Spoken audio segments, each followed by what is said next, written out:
부자가 될 상인가. 자, 내 눈을 바라봐.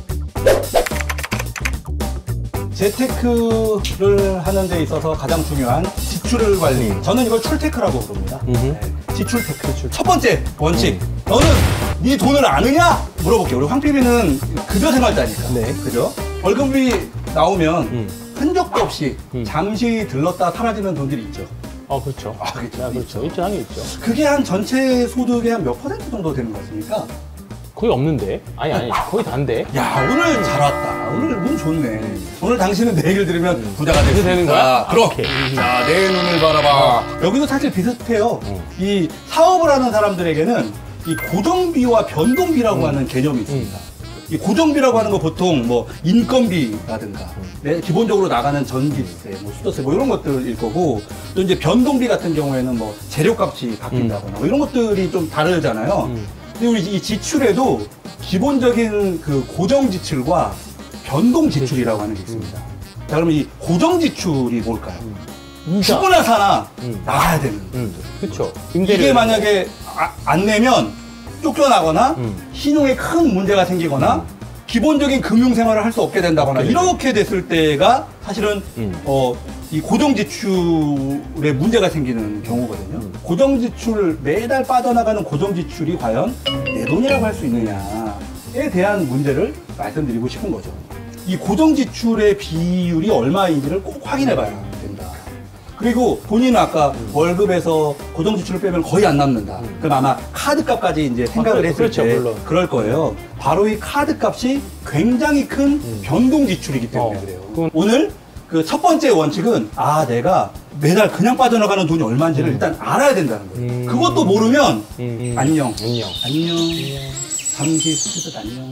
그 내 소득의 객관적인 금액이 얼마인지를 알아야 되는데 내가 월 대출, 자동차 할부, 또 부모님께 드리는 용돈 이런 거 다 빼고 내가 움직일 수 있는 돈이 얼마인지를 알아보면 야, 내가 지금 이 정도의 생활비를 쓴다는 게 어느 정도 비율로 생활비를 쓰고 있는지를 한번 점검해 볼 수 있게 된다는 거죠. 일단 첫 번째 원칙, 고정비, 내 돈이 아닌 돈을 얼마 정도 되는지를 먼저 알고 있어야만 내 소비도 대략 기대하는 소비로 결정 지을 수가 있다. 두 번째 원칙, 남의 돈 말고 당신 돈을 남의 돈을 쓰지 말라는 얘기죠.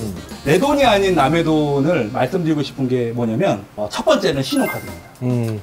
대표적인 남의 돈. 네. 카드라고 하는 게 사실 따지고 보면 황PB가 정확한 예가 될 수 있는데 다음 달 나올 급여를 담보로 이번 달 지출을 하는 거거든요. 그렇죠? 그러니까 따지고 보면 카드 회사의 내 신용으로 잠시 남의 돈을 빌려 쓰는 거예요. 네.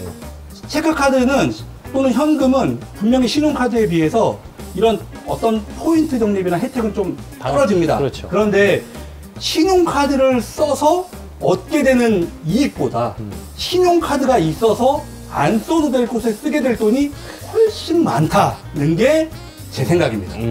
자, 남의 돈 중에 신용카드 말고요 또 쓰는 게 있습니다. 그게 뭐냐면 마이너스 통장입니다. 마이너스 통장, 마통. 네, 마통. 옛날에는 뭐 마이너스 통장 원체를 많이 쓰니까 이 마통을 쓰다 보니까 금방 목구멍이 차더라고.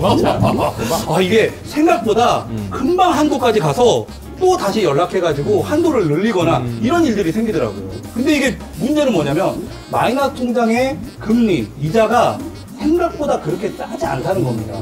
이런 분들이 있어요. 내가 마이너스 통장을 만들었는데 매달 생활비에서 남는 돈을 마이너스 통장을 갚는 게 좋으냐, 아니면 적금을 가입해서 한 번에 갚는 게 좋으냐, 이런 걸 물어보시거든요. 보통은 당연히 마이너스 통장에 빨리빨리 넣어서 갚는 게 좋다, 이렇게 말씀드리는데 이 현실로 가잖아요. 그러면 남는 돈을 마이너스 통장을 갚는 거하고 적금을 매달 넣어서 그 정해진 돈을 한 번에 갚는 거하고 매달 적금을 넣어서 갚는 게 훨씬 빨리 갚을 확률이 높습니다. 또 어떤 달 또 휴가 한번 갔다 오면 야, 나 돈 없어? 그냥 있어. 일단 인출하는 거야. 왜? 마통이 있잖아. 마통이. 사람은 그렇게 꺼내 나오는 군형이 있습니다. 꺼내 씁니다. 그렇죠. 그리고 문제는 뭐냐면 내가 이거 마이너스 통장을 만들어 놓고 안 써도요 대출이 나간 걸로 인식이 됩니다. 그렇죠. 그래서 신용도에도 별로 그렇게 좋은 게 아니에요. 그래서 진짜 돈이 필요하다면 신용대출을 받는다거나 혹은 담보대출을 받아야 되겠지만 마이너스 통장을 굳이 만들어 사용할 필요는 없다. 두 가지 얘기했습니다. 첫 번째, 내 돈을 알아야 된다. 알아야 된다. 고정 지출이 뭔지. 요거는 한번 저도 집에 가서 체크해봐야겠어요. 그죠? 이거, 야, 역시, 이런 사람들 부자 될 가능성이 있는 거야. 있는 거야. 근데 황 팀장님은 부자가 될 상이 아니에요. 그건 제가 부자가 될 상인가. 아니, 나가도 돼요? 그리고 이제 두 번째는, 내 돈이 아닌 돈을 쓰지 말고 내 돈을 쓰자는 거죠. 그럼 마이너스 통장 둘이 만들지 말자. 자, 세 번째 지출을 줄이는 원칙 뭐냐면 마케팅에 대한 노출을 줄이는 겁니다. 여러분 제가 최근에 안 하던 짓을 해요. 뭐냐면 쿠팡 이런 데 있잖아요. 10,000원, 20,000원짜리, 뭐 7,000원짜리 이런 쇼핑을 그렇게 한다. 저 쿠팡에서만 쓴 돈이 1,000만 원대가 넘어가요.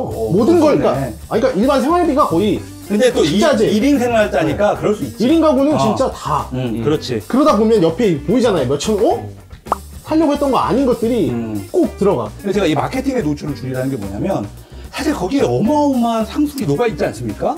홈쇼핑, 그렇죠. TV 홈쇼핑, 인터넷 쇼핑 이런 거에 이런데 이 좀 노출을 줄이는 게 지출을 확실히 덜하게 되는 방법이더라고요. 저는 나름대로 제가 마케팅 같은 것도 많이 해봤고 뭐 했기 때문에 그런 거에 휘둘리지 않는다고 생각했는데 그 얘기 듣고 나서 보니까 그 새벽에 신상품들이 알죠. 컬리. 네. 보라색, 그거를 보라색. 별로 안 썼어요. 네. 아예 안 쓰고 있다가 다음 메인에 제 연어 좋아하는데 연어 100원 이렇게 땄어요. 100원. 들어갔어. 눌렀다가 진짜 100원. 100원? 그리고 이게 이 마케팅이 정말 어마어마하게 이 전략적으로 숨어 있는 곳이 한 군데가 있는데 네. 대형마트. 저는 대형마트는 지출의 지뢰밭을 걷는 것과 같다 이렇게 생각합니다. 그냥 안 걷는 게 안 터지는 거다 이렇게 생각합니다. 실제로 제가 그 결혼 초기에 아니 생활비가 너무 조금 나왔다고 계속 이상하다 뭐 영수증이 없어지는 것처럼 막 자꾸 이러는 거예요. 그래서 뭔지 잘 찾아봐라 그랬는데 결론이 뭐였는지 알아요? 그 해당 월에 대형마트 손님도 안 가는 거예요. 맞아. 마트 안 가야 돼요. 그러면 버리는 음식이 확실히 줍니다. 줄고, 일단, 전 4인 가족이고, 아니, 저도 4인 가족이잖아요. 네. 일단 대형마트 한 번 가면 그냥 무조건 10만 원이에요. 아유. 무조건 10만 원. 신용카드, 마트, TV 홈쇼핑, 또 뿐만 아니라 인터넷 쇼핑. 이 모든 혜택은 무엇이 전제되어 있냐면 사용, 지출이 전제되어 있다는 사실을 절대 잊지 않으셨으면 않으셨으면 좋겠습니다. 마지막으로 지출을 줄이는 정말 꿀팁 하나를 드리겠습니다. 잠자고 있는 잉여 자금을 깨워라. 일어나! 나랑 그림력 비슷하네. 잠자고 있는 이 여정을 깨워서 어떻게 해야 돼? 예전에 유치원 어린이집 교사였는데 한 달에 100 몇십만 원 정도를 버는데 매달 월급날 집에 들어오는 길에 은행에서 5만 원짜리 현금을 찾아가지고 집에 있는 돼지 저금통에다 넣는 거예요. 1년을 딱 모아서 1년 후에 자기에게 정말 선물을 하나씩 해준대. 자기 월급에서 고정적으로 일단 없는 돈이다 생각하고 떼놓는다는 거잖아요. 저는 그게 잠들어 있어. 그냥 들고 있었으면 써버릴 돈을 다 깨웠다. 지출로 잠들 돈을 깨웠다고 생각하는 거예요. 200만 원 생활비를 쓰는 사람들이 190만 원으로 사는 게 크게 어렵지 않잖아. 근데 진짜 중요한 얘기인 것 같아요. 총지출을 줄여라. 그렇죠. 굉장히 중요한 말인 것 같아요. 지금 잠들어 있는 잉여 자금을 깨우는 건 월급날 하셔야 됩니다. 그래서 누구나 다 직장 생활 하시는 분들 중에 혹시 내가 돈이 안 모여? 그러면 먼저 뭘 하셔야 되냐면 그냥 한 3만 원, 5만 원짜리라도 적금을 하나 그냥 드는 거예요. 그렇죠. 네. 그거 별거 아무것도 아닌 것 같은데. 진짜 요즘에 스마트폰으로 바로 적금 10만 원짜리. 그럼요. 아, 맞네. 그럼 10만 원이 부담스러우면 뭐야? 5만 원이라도. 3만 원. 분명히 그러면 그분은 지금 5만 원에서 뭐야? 60만 원을 번 거야. 1년짜리 그냥 딱 들으셨으면. 그럼요. 네. 제가 지출을 관리하는 원칙 4가지를 알려드리지 않았습니까? 첫 번째는 내 돈을 알아야 된다. 그렇죠. 이 고정 지출이 얼마인지 빼고 지출 규모를 고려하자. 그리고 두 번째는 남의 돈을 쓰지 마라. 뭐 신용카드는 자꾸 긁게 되니까 그죠? 뭐 마이너스 통장 굳이 만들 필요 없다. 그런 말씀 좀 드렸고, 그다음에 마트 가지 마라. 그죠? 아니, 마트 가지 마라가 아니라 필요한 거 소모품, 소비품 살 때는 가야죠. 싼데. 근데 마트를 자꾸 가게 됐던 우리가 이 마트가 자꾸 왠지 현대인들이 좀 이렇게 문화를 즐기는 어떤 그런 걸로 미화되어 있다는 생각을 좀 하는 거예요. 아까 마트 가면 이것저것 다 할 수 있죠. 그냥 탕진잼. 네. 탕진잼. 그리고 네 번째 원칙 뭐라고요? 쿠팡하지 마라. 누구에게나 다 잉여 자금이 있다. 그렇죠. 단돈 10,000원이라도 잉여 자금은 만들 수 있다. 그리고 그 잉여 자금을 찾는 방법은 그냥 머릿속으로만 아 그렇구나 해야겠다 하지 말고 지금 당장 그렇죠. 진짜 5만 원짜리 적금이 뭐 더 낮은 금액도 할 수 있잖아요. 인터넷 은행 같은 데서도 있고 그거를 바로 실천하면 진짜 1년 뒤에 봤을 때 와 그때 걔네가 그렇게 하는 거 듣고서 하기 잘했다.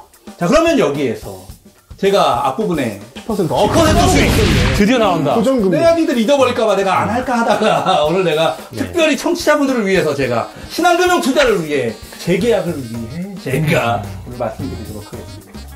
여러분 20만원짜리 적금 많이 넣고 계시죠? 네. 그죠? 1년 동안 20만원 적금 넣으면 원금이 얼마입니까? 240만 240만원. 네. 이자가 얼마 붙는지 아십니까? 2만원 붙습니다.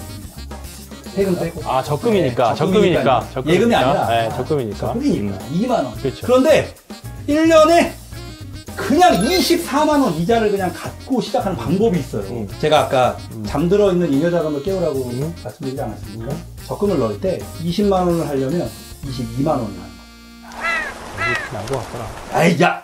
왜 그래? 이게 내 노하우인데. 그러면 10만원씩 적금 넣을 때 11만원 하시는 겁니다. 그러면 1만원 없어도 사시잖아요. 그렇죠. 2만원 없어도 사는 거 아닙니까? 100만원 적금 넣는 사람이 110만원 못 하겠습니까? 그렇지. 할 수 있습니다. 기본 10%를 깔고 깔고 가는 간다. 김집사의 적금 노하우! 자, 여러분 어떠셨습니까? 아, 이거, 야, 이거 왜 공감이 안 되냐? 거기에 담긴 의미가 있는 거죠. 의미가 있는 거죠, 네. 그러니까 지금까지 앞에 한 내용, 뭐 지출을 줄여야 되고, 그럼요. 네, 잉여 자금, 잉여 현금을 깨워라, 뭐 이런 부분이기 때문에. 근데 이 그 출테크, 그러니까 지출을 관리하는 노하우에서 이 저축과 자연스럽게 좀 연결짓기 위한 결론이었지만 정말로 이렇게 저축을 하면요 별거 아닌데 지출이 줍니다. 줄긴 줄 것 같아요. 지출이 진짜로. 줄면 뭐합니까?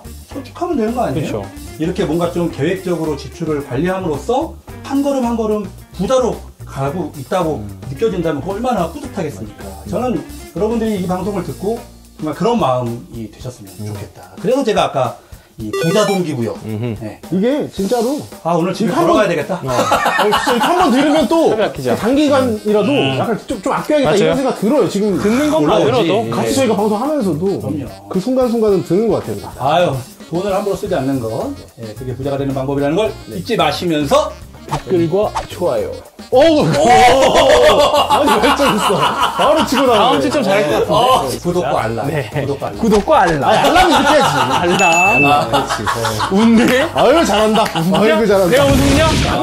황필비 많이 들었어요. 다음 주는 마지막 시간. 네, 마지막 시간이니까 그때 우리 또 재테크 더 조금 더 이제 좋은 구체적인 꿀팁까지 해서 또 찾아뵙도록 하겠습니다. 외치고 마무리 짓겠습니다. 백성한 개미들의 전략적인 투자 라이프. 신한금융 투자와 함께하는 대전2